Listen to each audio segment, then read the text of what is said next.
Hey guys, this is Carson. I'm the marketing intern here at Sundog IT, and I'm bringing you another tech tip on Microsoft OneNote. So one thing to note, we've already done a webinar on this that kind of lays out the foundation, so the link will be in the description below. But this will be more so tools and tricks that you can add to your toolbox to help you better succeed. Before we get started here, I want to list out 3 things that OneNote is crucial for. So one thing is documentation. Documentation is extremely important, so whether this be weekly, annually, you'll have somewhere where you can write this down and you can reference it later on. Same thing with ideas. If you never write an idea down, it's simply lost in space. And the third thing is a weekly to-do list or a monthly to-do list, whatever you would like. It's important to motivate yourself and make sure you're checking off what you got done and be able to look at what you haven't got done.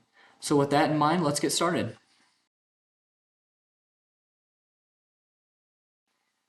Okay, one really cool thing about OneNote is you can actually insert your meeting details into your one page. So I have 2023 here in my sales meetings tab. So if I wanted to start to see my sales meetings and a description about them over time, this is how I could do it. So I go to my home tab, I have meeting details here, insert meeting details, you see that? So I go ahead and I press the drop down menu and I have 3 meetings to choose from. So your meetings from today that were registered on Microsoft Teams will show up. So I'm going to go ahead and press the last one. And what's really cool is it tells you the participants. And it also says right here, so it kind of gives you the meeting subject. So over time, if you really want to track your sales meetings, this is a great way to do it, and it's a great place to put it.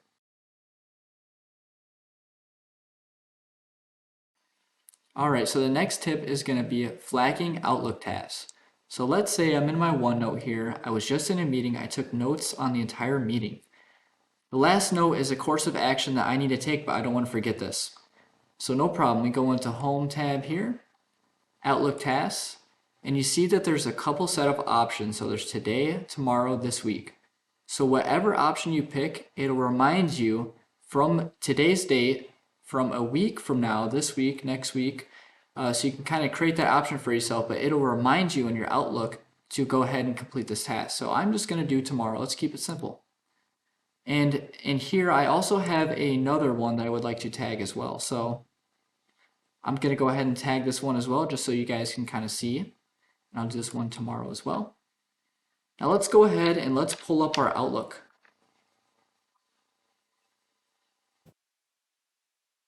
Okay, hang on here.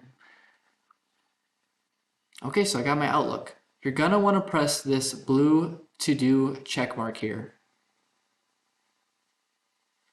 Now it takes a second for this to pop on, and you see that we have 3 to-dos on here. So everything that I tagged is in your to-dos. So this is a great way to keep yourself on task and make sure you're getting everything done that you need to.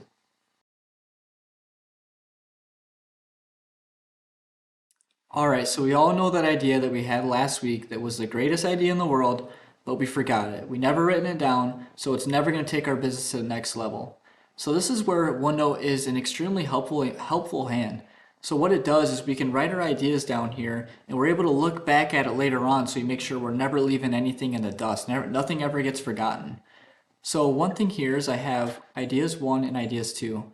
Now obviously in a more realistic manner, this is a simplified example, but the more you add to your OneNote, the more things are going to be harder to find, so it's important to tag it as necessary. So for this example, I'm going to tag both ideas. I'm going to tag them as idea 1. And I'm going to go back and idea 2. I'm going to tag that as well.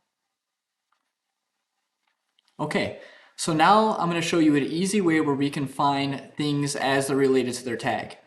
So same thing in the Home tab here, we're going to press Find Tags.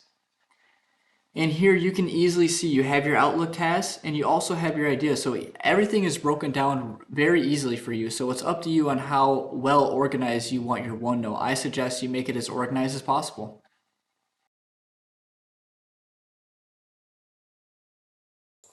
The next tip is relatively an easy one. We're going to be setting a picture as a background so we can annotate over it. So go ahead and click in your document or your one page here. Press Insert, Pictures, from File, any picture you would like. Go ahead and press the picture, expand it a little bit to however you would like it. Then right click the picture and set picture as background. So once you do that, you're able to open the Draw tab over here, and then you can pick whatever you want. If you want a highlighter, if you want a pen, it's totally up to you. But let's say that you're kind of going over this with some of your, some of your partners in a meeting here. So let's say we had a problem with some of the wording here. So we'll go ahead and highlight it, and we can come back to it another time. So it's great for collaborating with others.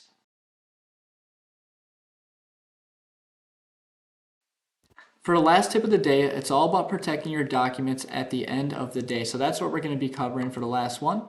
So we talked in the webinar that you can share your OneNote with others on your team. So maybe there's a section you wouldn't want them to see. So let's say it's this section. We can go into new section 3 here. That's the one I'm covering. Right click that. And it says password protect this section. So that's what you would want to click here. And then it says set password. So the important thing about this is if you forget the password, you can't get back in that document. So make sure you're picking a password that you can remember, but obviously is not easy to guess. So I'm going to set the password here. For simplicity, I'm going to do 123. Press OK. So now whoever tries to come into this document, they're gonna need a password. So you can also change the password and you can remove it altogether. So that's something you have an option to doing in OneNote. All right, thanks for joining this week's tech tip video. We hope you catch the next one. And as always, if you can, leave a like and subscribe. Thank you guys. We'll see you next time.